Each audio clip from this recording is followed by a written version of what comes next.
Your colony has 4 hours to exist. Good. The Vreth Dominion had glassed 14 worlds before they found Kepler's reach. 14, each one catalogued, each one broadcast across the Galactic relay network as a warning. They didn't hide what they did. Hiding implies shame. The Vreth felt none. They were the oldest spacefaring civilization in the Orion Arm. 7,000 years of expansion, 7,000 years of smaller species stepping aside or being stepped on. They had never encountered a species that didn't eventually step aside. Kepler's reach was humanity's third deep colony. 42,000 people carved into the red mountains of a world 300 light-years from Earth. They grew food in pressurized valleys. Their children were born there. They built libraries and markets and a small concert hall that seated 800, because humans, inexplicably, always build concert halls. Governor Mara Solis was on her morning inspection of the Eastern Water Reclamation Grid when the proximity alarms went off. She looked up. The sky above Kepler's reach was filling with ships. Not one or two. Not a patrol. The Vreth had sent their third expansion fleet. 47 warships in a crescent formation that blocked out the sun like a closing hand. It was deliberate. It was designed to be seen by everyone on the ground simultaneously. Terror, the Vreth understood, worked better as a shared experience. Mara watched the shadow fall across the mountains she had spent 11 years helping to build. Then she opened her communicator with a steady hand and said 3 words. Send the signal. Somewhere in the dark between stars, something heard her. The Vreth commander's name was Ezrith. He had glassed 4 of those 14 worlds personally. He was not cruel in the way that small minds are cruel. Impulsive, emotional, wasteful. He was methodical. He had studied Kepler's reach for 6 months. He knew the colony's population, their energy output, their single orbital defense platform, which his fleet had disabled in 11 seconds before the colonists even heard the alarm. He opened a channel to the surface with the patient air of a man finishing paperwork. Humans of Kepler's reach, his translator announced across every communicator on the planet. You have 4 hours to evacuate your structures. The Vreth Dominion is claiming this world under Expansion Doctrine 7. Any colonist who remains after the evacuation window will be considered a combatant. This communication is a courtesy. It will not be repeated. He closed the channel. Around him, his bridge crew moved efficiently. Orbital bombardment coordinates were being calculated. Atmospheric dispersal patterns loaded. The concert hall in the Eastern Valley was already marked as a primary target. The Vreth had learned that destroying cultural structures broke human resistance faster than destroying infrastructure. They had done their research. Below, in the Red Mountain Valleys, 42,000 people received the message. Some panicked. Most did not. Humans on deep colonies are not soft people.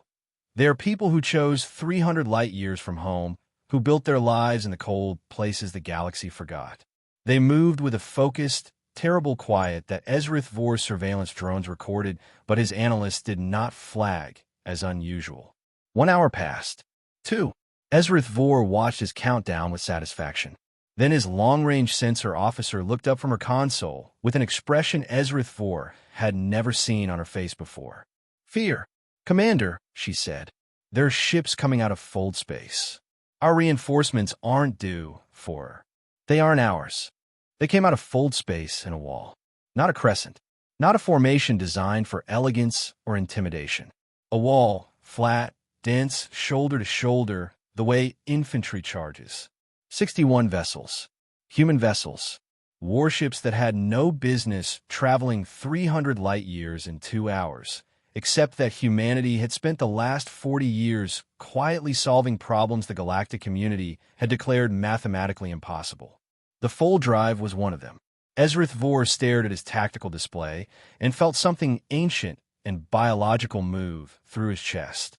His analysts were screaming numbers at him. 61 ships. Human energy signatures, but wrong. Too dense, too cold. Weapons arrays that didn't match any registered human vessel class. Because they weren't registered. Because Earth had never shown anyone what it had actually built. Governor Mara Solis's voice came over the open channel. Not a response to Ezrith Vor's message, but a new transmission directed at the Vreth fleet, calm and clear as a winter morning. This is Governor Mara Solis of Kepler's Reach. You gave us 4 hours. We used 2. A pause. The other 2 were for them. The human fleet didn't broadcast threats, didn't send counter-ultimatums. They just moved forward. Ezrith Vor had 7,000 years of Vreth military doctrine loaded in his head. He called for evasive dispersion. His fleet broke formation, spreading into defensive clusters, a textbook response to superior numbers, designed to divide the engagement and neutralize the advantage.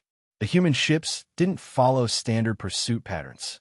They had clearly studied Vreth doctrine far more carefully than the Vreth had studied them. Each human vessel matched a Vreth ship with mechanical precision, cutting off retreat vectors one by one, boxing them in with the calm patience of a species that had spent centuries playing chess against itself and found the game easy. The flagship, a vessel twice the length of Ezrith Vor's command ship, running lights dark, hull scored with reentry burns from hunter deployments, moved directly for him. It didn't fire. It just stopped, close enough that Ezrith Vor could see its hull markings on his visual display. ESNS Defiant, Earth's Sovereign Navy, and beneath that, in smaller letters, for Kepler's Reach. Then every human ship fired simultaneously. The Vreth Third Expansion Fleet didn't glass anything that day. It took 40 minutes. When it was over, 11 Vreth ships had managed to fold out of the engagement. 36 were adrift, weapons disabled, hulls intact, because the human fleet had been ordered to disable, not destroy. Humanity had decided it wanted witnesses. It wanted the Vreth to carry the story home.